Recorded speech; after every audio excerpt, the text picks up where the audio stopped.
There are countries that play football, and then there are countries that spend their whole lives waiting for the day they get to play it somewhere that actually counts. Jordan had been sitting with that wait for 40 years. 40 years of qualification campaigns that fell apart before they went anywhere. 40 years of watching other nations come out of tunnels at World Cups while Jordan stayed home and followed it on a screen. 40 years of a country that gave everything it had to this sport and got very little of anything back. And then one June night in 2025, the whole picture changed.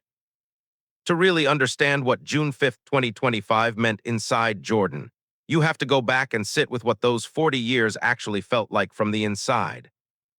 Jordan first went into World Cup qualifying in 1986.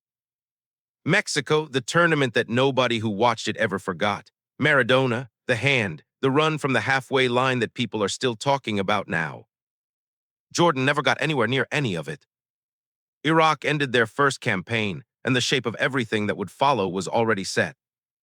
Cycle after cycle after cycle, each one beginning with genuine belief that this time would be different and finishing in the same place they had all finished before. Sometimes they got close, never quite close enough. A country that kept showing up regardless and kept getting the same answer every time. Not this time. The players who gave the best years of their legs to those campaigns have been retired for a long time now. A number of them never once watched Jordan compete at a World Cup while they were still playing. That is the bit that is genuinely difficult to get past. What separated 2026 from every qualifying campaign that came before it was not one player or one manager, or a single result that changed the direction of things.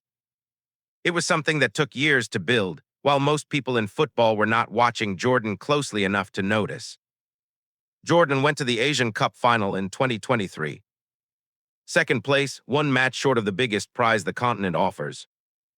They reached the Arab Cup final in 2025 as well. They lost both times, but something real had changed inside that group.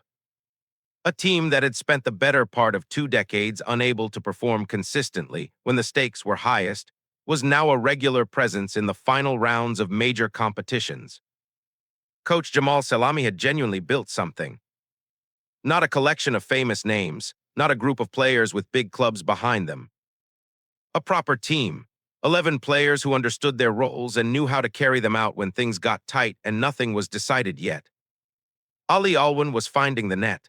Moussa Tamari was making things happen in the spaces ahead of him. Yazid Abulela was doing what you need a goalkeeper to do when the game is on the line. And when the final qualifier arrived, away in Oman, needing a result, Jordan went out and got 3 goals. Alwin got all 3. 3-0 Jordan. Then Korea Republic beat Iraq somewhere else on the continent, and the confirmation that Jordan needed came from thousands of miles away. They were going. For the first time after 40 years of campaigns that all ended the same way. What happened inside Jordan after that final whistle is the kind of thing that is genuinely hard to describe if you were somewhere else when it happened. 10 million people who had spent 4 decades being told their moment was not here yet, watching it arrive. Streets packed, flags out everywhere, the kind of noise that does not settle for hours. People who had spent their whole lives watching their parents support this team without ever seeing it reach a World Cup, now watching it reach one. Fathers ringing their sons.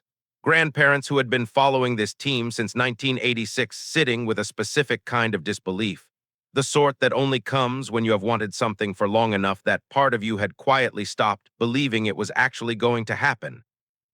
And then it happened. That is what 40 years of waiting turns a single moment into. It makes it feel impossible even while you are standing in the middle of it watching it unfold. Then came the tournament itself. Group J Austria to start, Algeria after that, then Argentina, the side that came in as world champions. The match against Argentina in Dallas on June 27th carried everything that Jordan's first World Cup was about. Messi on one half of the pitch, a country playing its debut on the other. But Jordan had already put something permanent into the record before that match. Ali Alwin scored Jordan's first ever goal at a World Cup against Austria on June 16th, minute 50, San Francisco Bay Area, and the footage traveled. Not because it was the most polished finish anyone has ever produced at this level. Because of what it stood for. Because 40 years of absolutely nothing came before it. Jordan did not get through the group stage. Nobody inside that dressing room would have told you they expected to.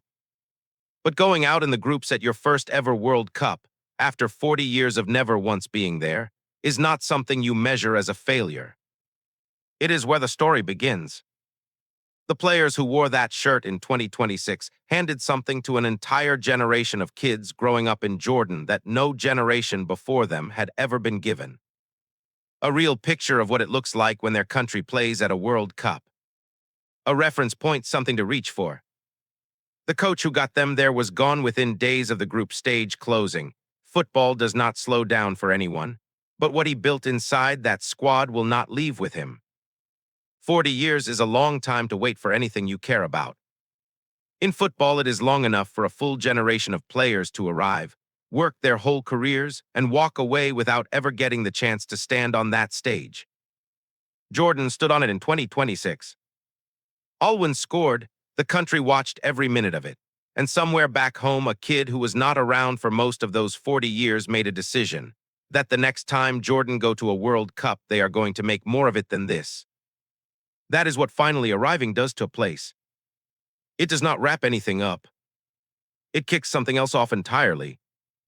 If this landed with you in some way, put it below in the comments. And if you want to keep finding the stories that sit underneath the scores and the tables, subscribe. New video every single day. Because the stories that genuinely mean something to a country are always the ones that are worth sitting down and telling properly.